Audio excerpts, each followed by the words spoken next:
ஹalleluya.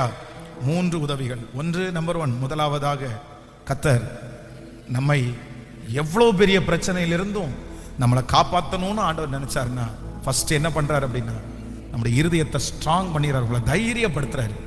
உங்களை அறியாமலே ஒரு பலன் வரப்போகுது. நீங்களே என்ன எத்தனை பேர் பேசினாலும் உங்க தைரியம் உங்களை விட்டு போகாது. நீ விழுந்துருவீங்கன்னு மற்றவங்க சொல்லுவாங்க, ஆனா நீங்க சொல்லுவீங்க நான் வந்துருவேன், எப்படினாலும் வந்துருவேன், எப்படினாலும் என்னை எடுக்கிறதுக்கு கர்த்தர் வல்லவராக.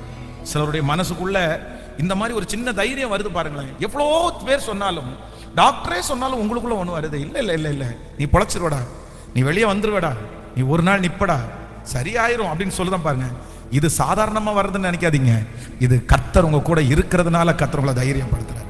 அதனால இந்த தைரியம் ஆண்டவரால் உண்டானது. நம்பர் 2, ரெண்டாவது, ஆண்டவர் நம்மளை கரை சேர்க்கணும், காப்பாற்றணும்னு நினைச்சாருன்னா எது நமக்கு விரோதமா இருக்குதோ, எது எதிராக இருக்குதோ அதையே நமக்கு கர்த்தர் என்னவா மாட்டிக்கிறாருன்னா சாதகமாய் மாற்றுவார், சாதகமாய் மாற்றுவார். நம்பர் 3, மூன்றாவது, ஆண்டவர் நம்மளை காப்பாற்றணும்னு கர்த்தர் நினைச்சாருன்னா நமக்கு ஒரு தாளந்துமே இருக்காது, தப்பு வைக்கிறதுக்கு வழியே இருக்காது.